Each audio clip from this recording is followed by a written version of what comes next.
वचन दिया है तुमने, पीछे मत हटना। अब मैं अपने वचनों को नहीं भूलता देवी, किंतु मुझे मेरे आदर्शों में बांधने का प्रयास मत करो। भ्रमित संदर्भों में दिया गया वचन कोई वचन नहीं होता। कहो देवी, क्या कहना चाहती हो? स्पष्ट कहो।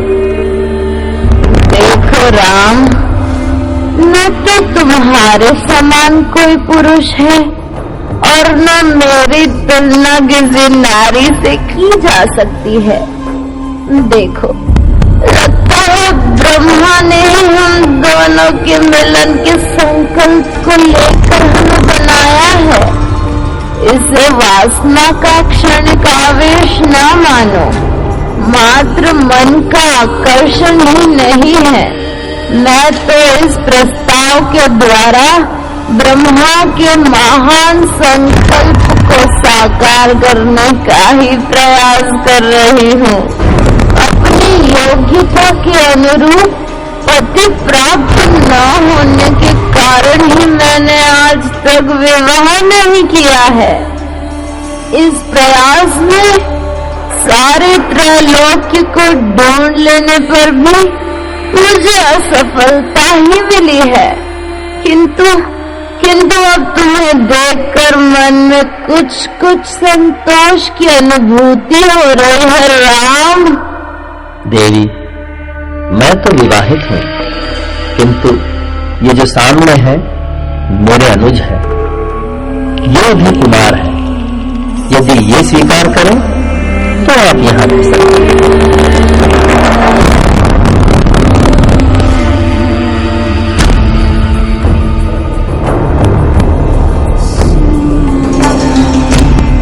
तुम्हारे भाई के अनुरोध पर मैं तुम्हारे समक्ष आई हूँ और उन्होंने मुझसे कहा है कि तुम कुमार हो।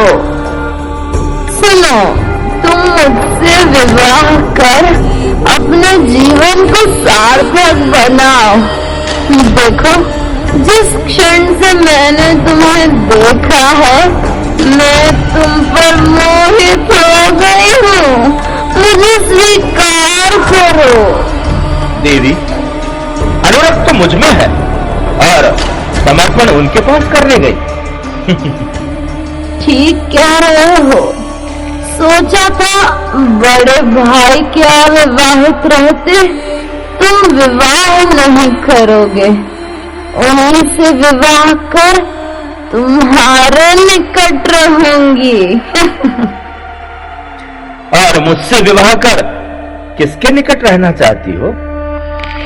निष्ठुरता से वार्तालाप न करो। तो सुनो सुंदरी, मैं तो उनका सेवक हूँ। स्वयं पराधीन होने के नाते तुम्हें उपयुक्त सुख सुविधा दे पाना मेरे लिए संभव न होगा। हाँ, मेरे प्रभु समर्थ और अयोध्या के राजा हैं, इसलिए वो जो कुछ भी करें उसमें उनकी शोभा ही है। आप उनके पास जाइए।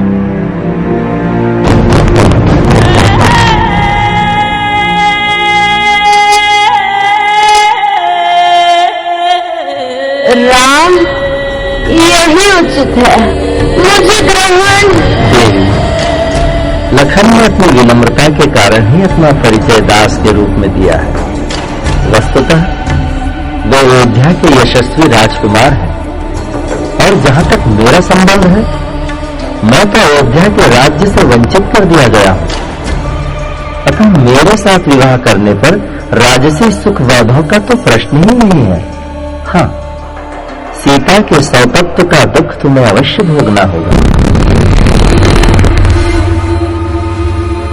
किंतु लखन से विवाह होने पर तुम उसके हृदय पर शासन करती हुई अकेले ईर्ष्या रहित सुख को प्राप्त करोगी। जाओ देवी, प्रयास करो।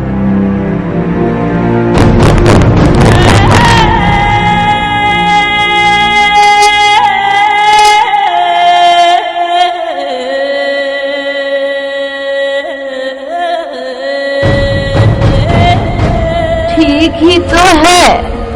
तुम व्यर्थ संवाद में मत पड़ो।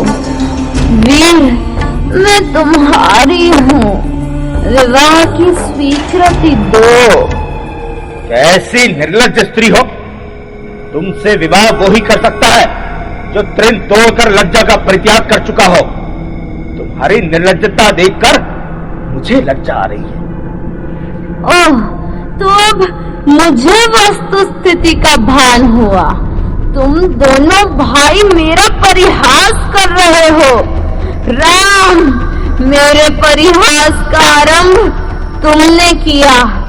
लक्ष्मण के पास बार बार तुमने ही भेजा मुझे।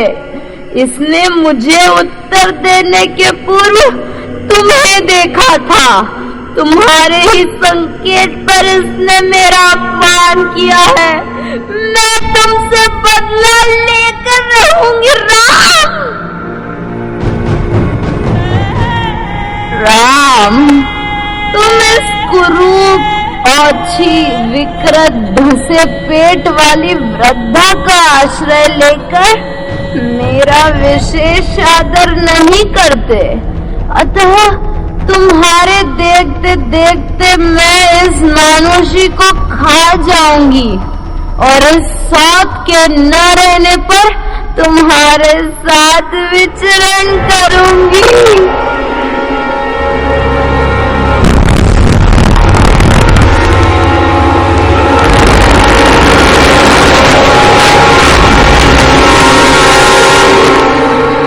लखन, भगवान, निश्चिंत रहिए।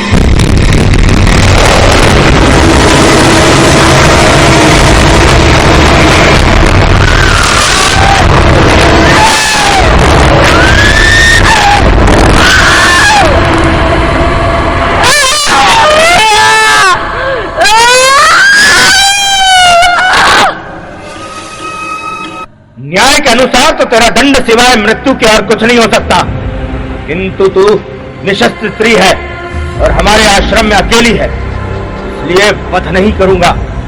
जा, ये दंड के चिन्ह लेकर जा। उड़ जा। अब पंचवटी में आई तो जीवित नहीं छोड़ूंगा। जा यहां से।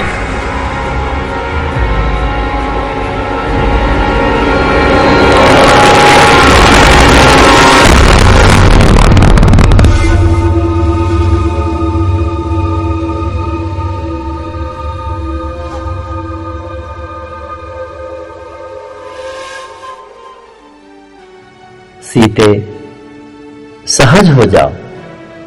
इसकी संभावना इस क्षेत्र में रहती ही है। लखन, क्रूर कर्म करने वाले अनार्यों से किसी प्रकार का परिहास भी नहीं करना चाहिए। सौम्य, देखो, अभी सीता के प्राण संकट में होते। भगवान, इस शूर्पणखा को दिया गया दंड वर्तमान के अपराध का ही दंड नहीं है। ये दंड भूत और भविष्य से जुड़ा हुआ है नाथ। हाँ लखन, इसके दूरगामी परिणाम होंगे। रावण इसे चुपचाप पी जाने वाला व्यक्ति नहीं है। इसे वो चुनौती के रूप में देखेगा। नाथ, ये कैसी स्त्री थी? क्या वास्तव में अविवाहित थी? सीते, इसके पति का इसके भाई ने ही वध किया। विधवा हो गई, तब भाई का संरक्षण लिया। ये तो स्वाभाविक है। भाई का संरक्षण तो मिलेगा ही। हाँ सीते, किंतु उसने अपना जीवन दूसरी ओर मोड़ लिया। विधवा होने के बाद इसके सामने दो विकल्प रहे होंगे। या तो पति की स्मृति में व्याकुल रहकर जीवन बिता देती, या पुनर्विवाह। किंतु दोनों को त्याग कर तीसरा मार्ग ही उसने चुना। वो था उन्मुक्त जीवन। और रावण ने भी संतुष्ट रखने के लिए पूरी स्वतंत्रता इसे दे रखी होगी। ओह, तो प्रणय निवेदन हेतु यहाँ क्यों आई? रूप परिवर्तन की कला में निपुण इस नारी का संभवतः मुझसे ये निवेदन करने का ध्येय यही रहा होगा कि तुम्हारे पति को प्राप्त कर तुम्हारे सामने अपने अहं को तृप्त करना चाहती थी। निश्चित ही तुम्हें देखकर वो हीन भावना से ग्रस्त हो गई होगी। और अहंकार इतना कि ब्रह्मा जी का नाम लेकर स्वयं को आपसे भी ऊंचा बता रही थी। आपने उसे स्पष्ट अस्वीकार क्यों नहीं किया? आपने कहा मेरा छोटा भाई। लखन, ये नारी मात्र नारी ही नहीं, मेरी दृष्टि में वो भोगवादी दर्शन का प्रतिनिधित्व कर रही थी, जो रूप बदलने की कला में अत्यंत निपुण होती है। कई व्यक्ति छले जाते हैं। बातों की शैली से ही मैं उसका ये छलाव दूर करना चाहता था। देखो ना, कहती थी तुम एकमात्र पुरुष हो जो मुझे कुछ अच्छे लगे।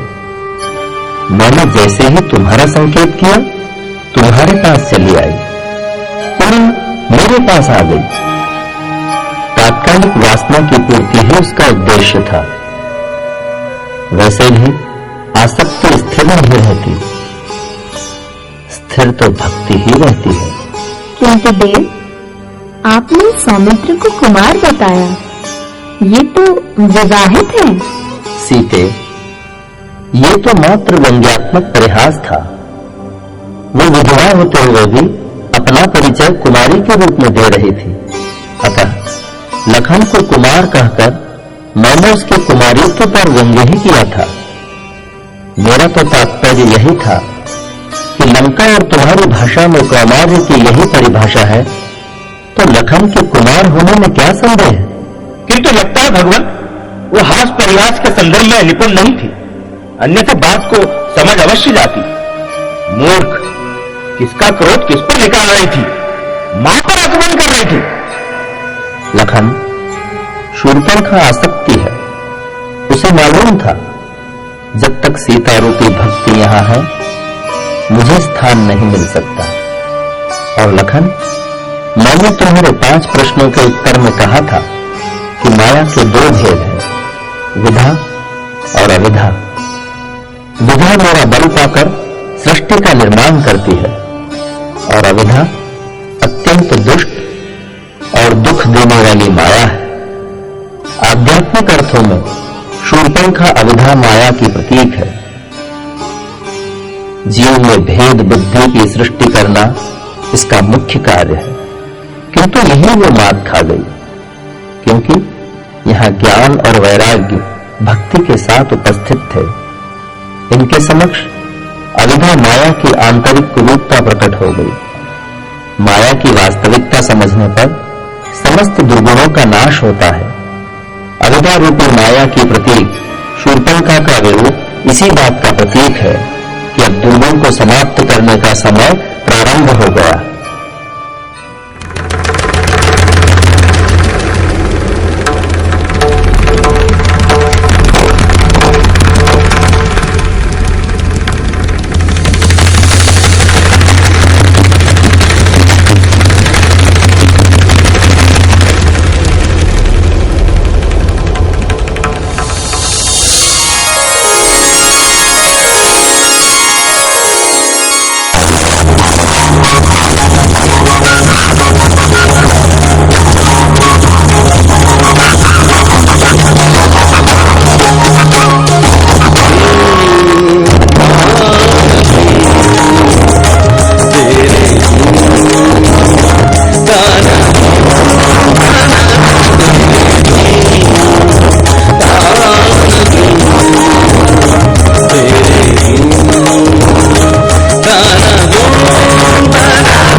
सकल जगत के हो महाराजा, सकल जगत के हो महाराजा। जयति जयति जय रावण राजा, जयति जयति जय रावण राजा। जयति जयति रावण राजा, जयति जयति रावण राजा, जयति जयति रावण राजा, जयति जयति रावण राजा।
भक्ति के बिना राज नहीं टिकता, धैर्य के बिना धन नहीं टिकता, और परमात्मा को अर्पण किए बिना सत्कार्य भी नहीं टिकते हैं।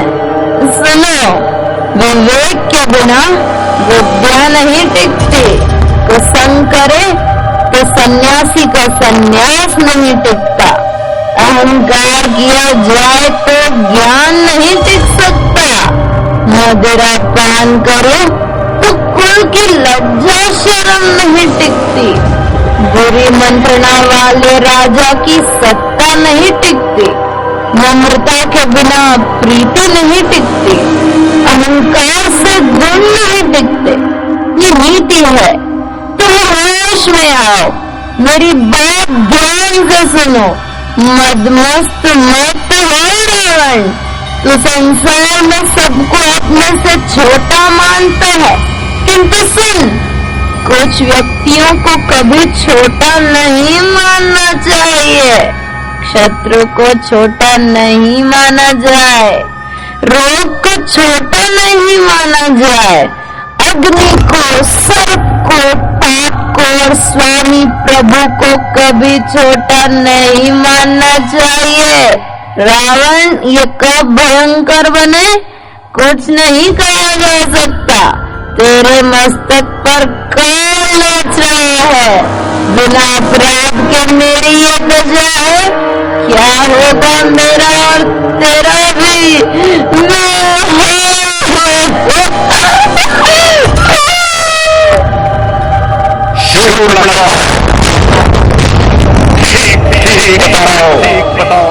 किसने कुरूप बनाया,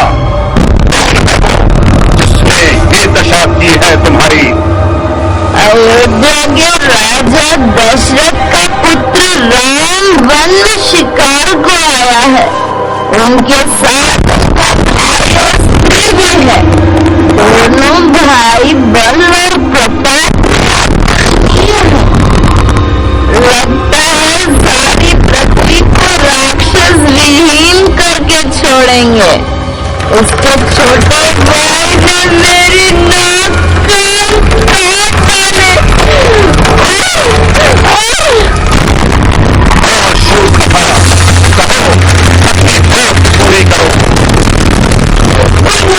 मेरा तिरस्कार किया,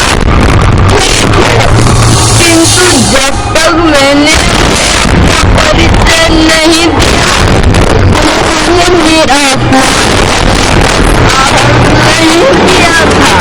मेरा अपमान उन्होंने तब किया जब मैंने उन्हें बताया कि राक्षस राज रावण की बहन हूँ मैं।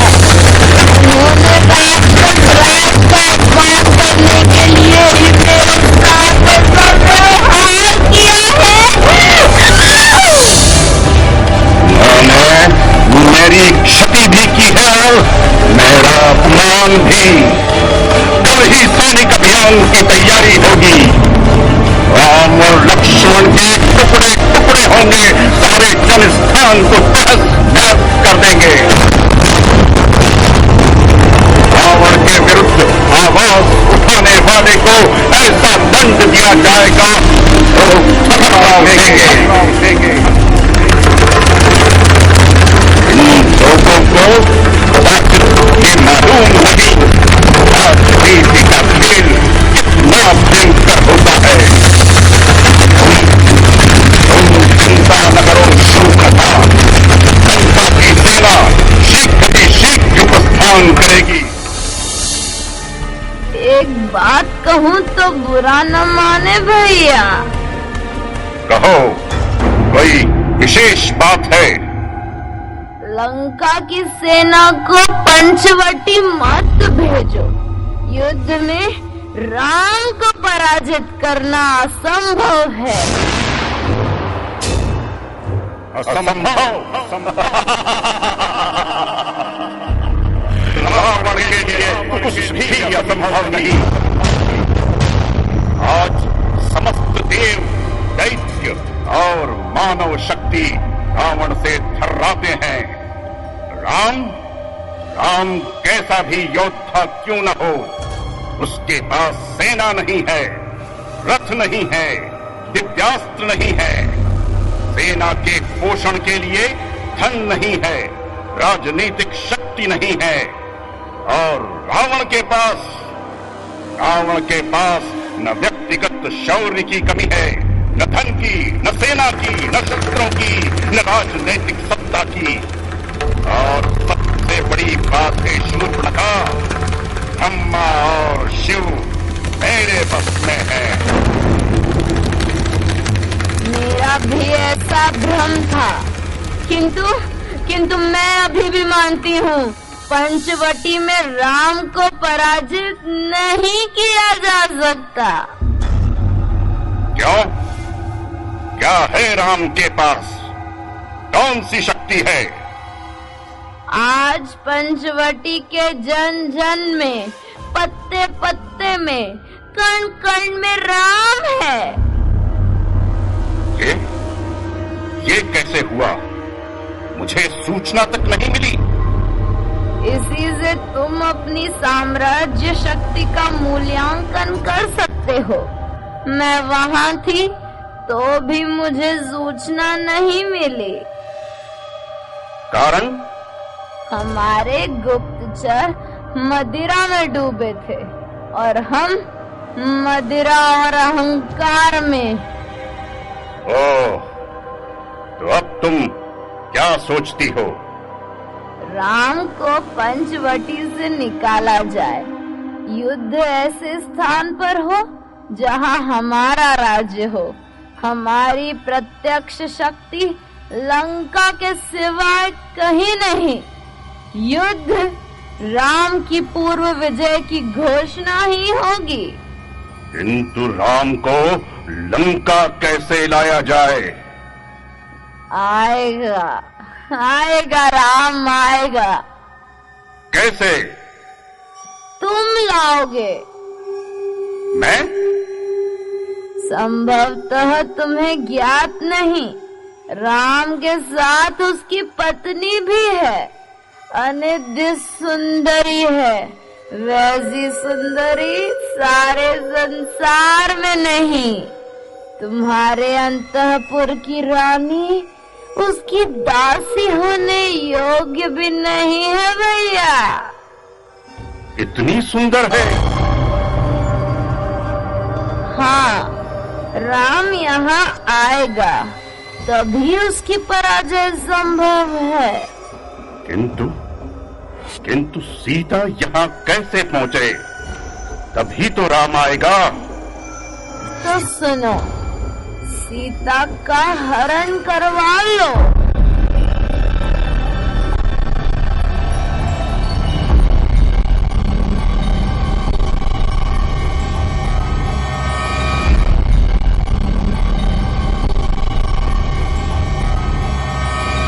ये सब कैसे हो गया?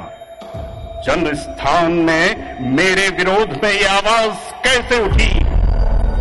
ये चुनौती रावण को दी गई है।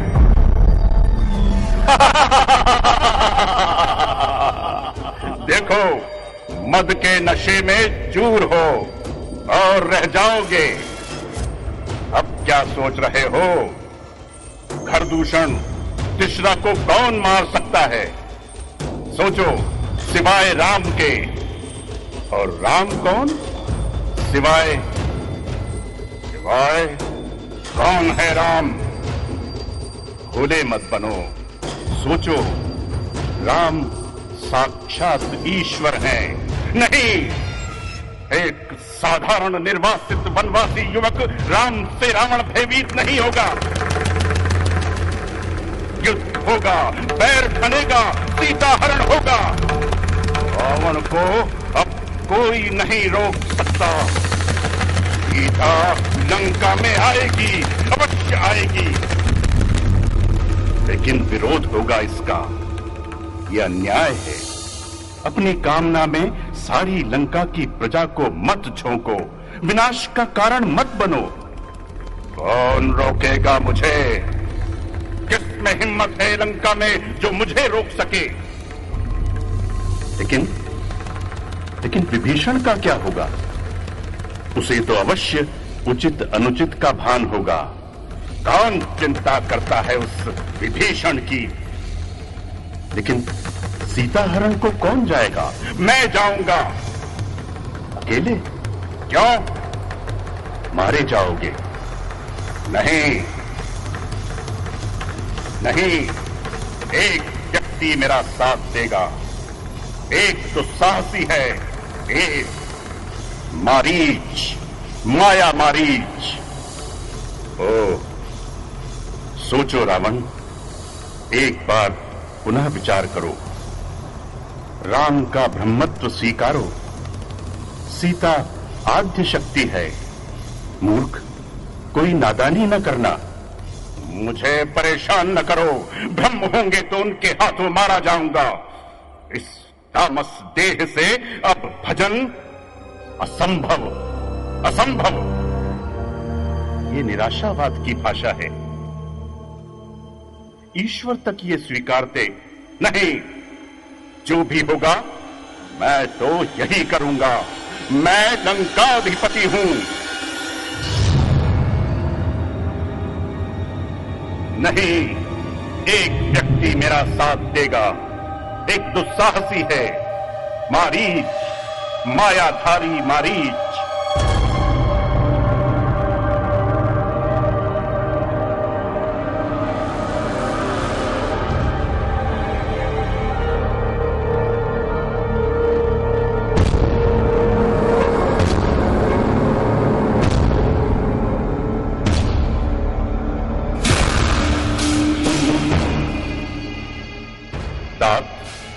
प्रणाम स्वीकार करिए।